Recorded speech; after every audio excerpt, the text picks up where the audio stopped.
yan uwa, kafin mu ce kai tsaye ga bidiyon, zan gabatar muku da wata channel mai matukar amfani sosai.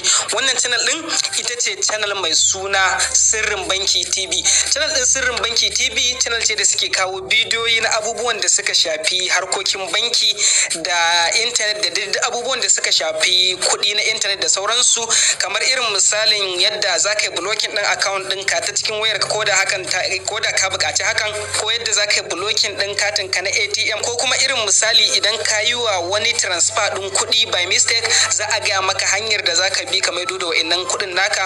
Kai banda wa'innan ma dai duk wa'insu abubuwa kawai da ake yi a banki, za a nuna maka hanyoyi mafi sauki da za ka yi su ta cikin wayarka. Misali za ku ga nan gashi nan yadda za ka yi applying ATM First Bank ta wayarka, ka yi applying a baka ATM, nan kuma yadda za ka gane fake alert da sauransu.